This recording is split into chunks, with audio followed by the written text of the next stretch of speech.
All right. So which leak then is more damaging and maybe longer lasting? Former Sanders supporter Harlan Hill, Washington Times columnist Madison Desiota, and liberal commentator Danielle McLaughlin. All right, Danielle, ended with you. Your take on this and whether the media, regardless of your opinions on either of these issues, is being fair here. Well, I'm not sure that it's going to sway people who are already supporting Clinton or who are already supporting Trump. I think the reason the media is going after Trump, there's two reasons. Number one, he hasn't released his tax records, which is, as you have to admit, unusual for a presidential candidate. Number two, he stood on the sidelines for years and he threw stones at Obama and Romney for their tax rates. And he's also disparaged the poor who don't pay federal tax. And so I think there's a sense that if you're going to stand on the sidelines and throw stones, you better not be in a glass house. But you didn't answer my question. Do you think the same zeal was applied to Hillary Clinton and what she said and disparaged of Bernie Sanders supporters? Well, actually, I don't think she disparaged the Sanders supporters, and I would say to your viewers... Disgruntled baristas? Well, what she talked about... Kids in their parents' basement? What she talked about was a fact that 30% of 18 to 34-year-olds are still living with their parents, which is a number we haven't seen in 130 years. I say to your viewers, read the transcript, don't listen to the spin, because frankly... Would you feel the same way if Mitt Romney had said that, or Donald Trump had said that about Sanders supporters? Have called people who have called them takers, have been disparaging. Read the transcript.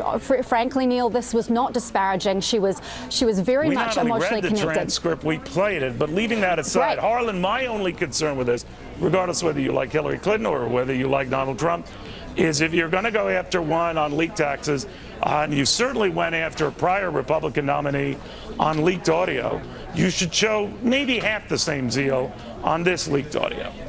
Oh, but the media won't do that. I mean, look, there's no comparison between the two. It's clear that Hillary's comments were much more egregious. I mean, but this is the tone that's just rife with, the trademark Hillary condescension and contempt that she has for millennials. Look, this is a group of people that almost robbed her of the nomination through their support of Bernie Sanders. So I think that she takes it very personally when she disparages millennial voters. Well, here's where I actually agree with something Danielle had said. And Madison, I don't take any offense to what the candidates, in this case, Mitt Romney 4 years ago, Hillary Clinton now, I accept at face value what they said and what they meant. Now, it's the way it came out that wasn't well received. Exactly. But I do think, Madison, that it makes you think, is the media really trying hard to embarrass Donald Trump? Maybe he's making that easy. Well, but they don't do the same on the other side. That's pretty obvious. I think the media is absolutely trying hard to embarrass Donald Trump and to make him look like an idiot. They focus, some stations not at all, on Hillary Clinton's comments. I agree with you. The comments weren't that egregious. Same with Mitt Romney in 2012. I wasn't offended with either of these. However, there are supporters of Bernie Sanders that are on the fence and may not vote for Hillary Clinton over these.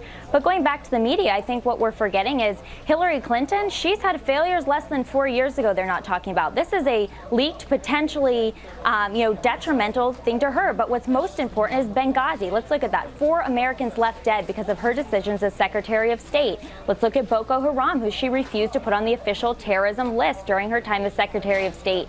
Meanwhile, thousands, tens of thousands were killed. Young girls were sold into sex slavery in Nigeria, sometimes turned into suicide bombers. This is unacceptable, and this really raises a lot of concerns as to whether she can protect this nation, and I don't think she can, and I wish the mainstream media would be talking about this more. All right, Danielle, now the question becomes, is this the type of issue, these are the type of issues that should come up in the VP debate tomorrow or next week in the next presidential debate, or all bets off?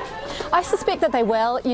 What we see with the two vice presidential candidates is they were both successful governors, and what they're going to be called to do, I think, on that stage is really defend the policies and the practices and the backgrounds of their own candidates. So I can see the Trump tax issue coming up, and Mike Pence is going to have to defend it. I can see this transcript coming up, and frankly, I don't think Tim Kaine will have a problem, because if you look at these words in context, she talked about these people who hoped to come out of college with a job that was better than the barista, and they actually didn't. She had empathy. She was a realist, and she said she would never promise. And by the way, I'm giving her the benefit of the doubt. I know what she meant. I know how it sounds. I know what Mitt Romney said, and I know what he meant, and I know how that sounds. Now, Harlan, what I'm asking you, though, is that when the media takes this back and digests all of this, and clearly seems to prefer any scandal or potential scandal involving Donald Trump over anything having to do with Hillary Clinton, that sends a message.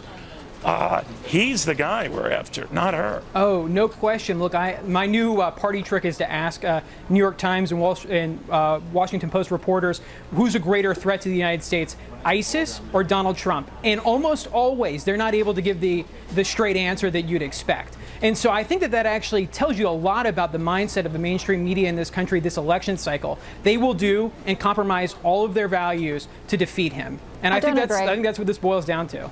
I think Donald Trump has been given a pass from the moment he descended that escalator, and I think that the mainstream media, frankly, didn't think that he was a real candidate. Please. I'm not sure he did either, and so we're finally seeing the kind of scrutiny that all of the other candidates have been subjected to. Danielle, and I think Hillary is do the you most see the coddled- headlines in the papers? Are you looking at the same papers? If he's getting a pass, Yeah. then I'm No, svelte. he's getting the same scrutiny that Hillary Clinton got for her server, for her email, for her record as Secretary of State. This is the big leagues, and he needs to get that kind of scrutiny. Hillary's the most coddled candidate for the president of the United States in U.S. history. All right, Bottom we'll watch line. it. Obviously, there is very little gap in between there.